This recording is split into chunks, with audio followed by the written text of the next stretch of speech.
Hey, this is Will Buchanan. I'm walking all the way across the country to New Hampshire in search of and to work toward more freedom on a project called the Walk for Liberty. Today is November 22nd, 2008, day 199.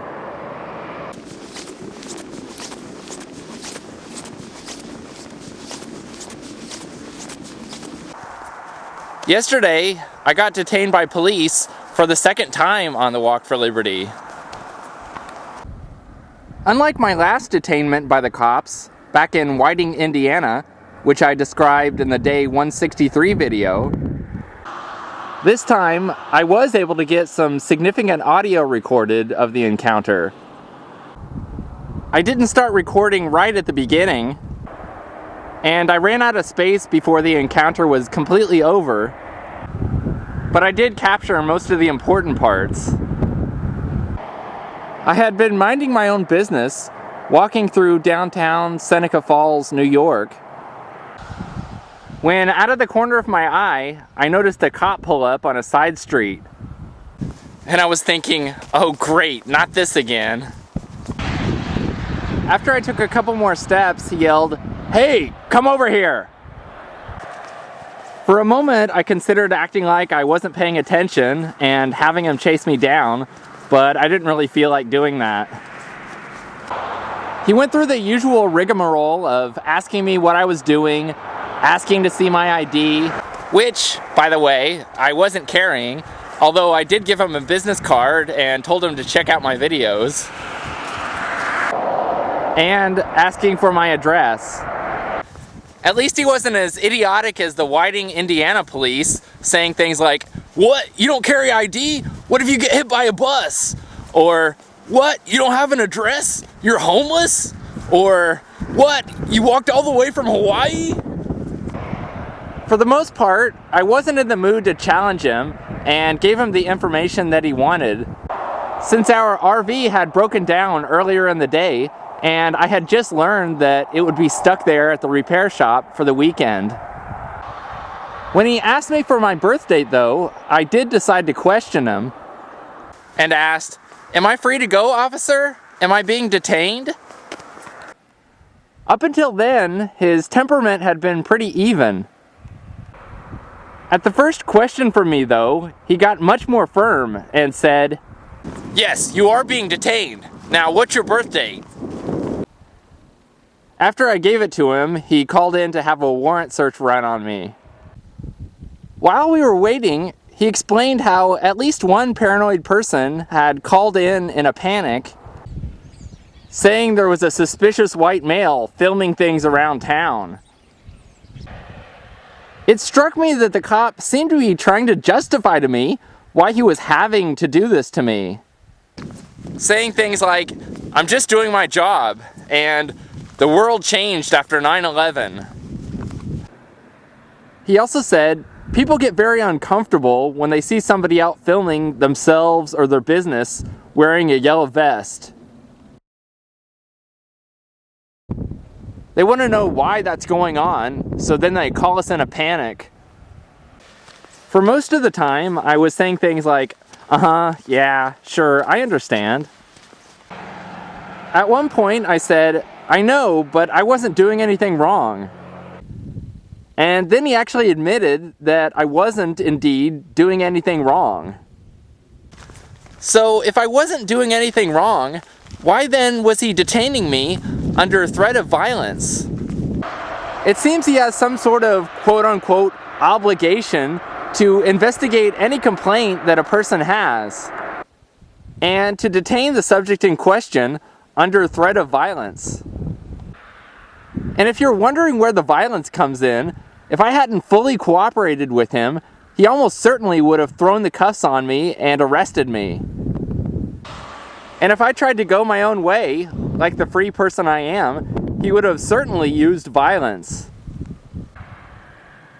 I wonder if the person or persons who sicked the cops on me knew that they were initiating force against me.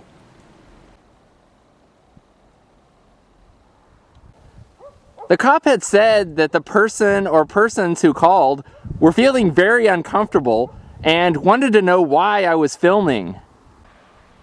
However, does the fact that that person was uncomfortable or wanted to know something give that person the right to initiate force on me? Does a person have the right not to feel uncomfortable? Or to put it another way, does a person have a right to use the state to protect them from feeling uncomfortable by initiating force on another individual?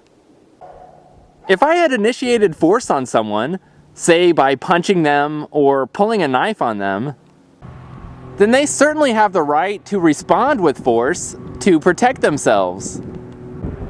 However, I didn't initiate force on anyone.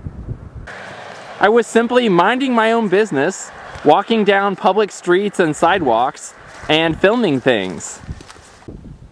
I didn't physically harm nor threaten anyone. Whether they realized it or not, that person or persons were the ones who initiated force on me by calling the cops. To use the state to initiate force on someone based on the whims of someone's emotions is quite arbitrary and very possibly a slippery slope. What someone might feel is a suspicious man filming, another person might have seen for what it was, someone walking along and not trying to hide the fact that they're shooting video. Especially when they're wearing a bright yellow vest and an ID lanyard. But on the other hand, there might be somebody simply walking down the street wearing dark clothing.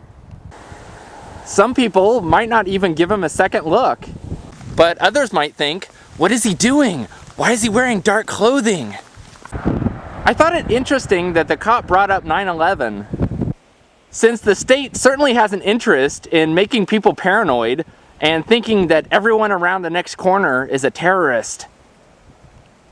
Since then the state gets to exert more control over people and use the excuse, people are afraid, we have to do something.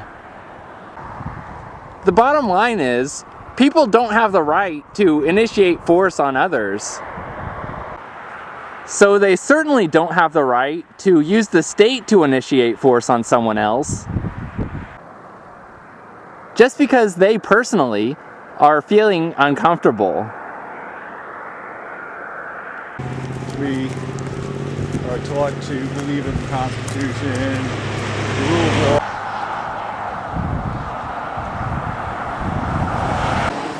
I walked 21.4 miles for Liberty today. Here are my GPS coordinates. If you do any of your shopping online, please consider purchasing through amazon.walkforliberty.com, and a percentage of your purchase will go to help support the Walk for Liberty. Again, that's amazon.walkforliberty.com. This is Will Buchanan, signing off.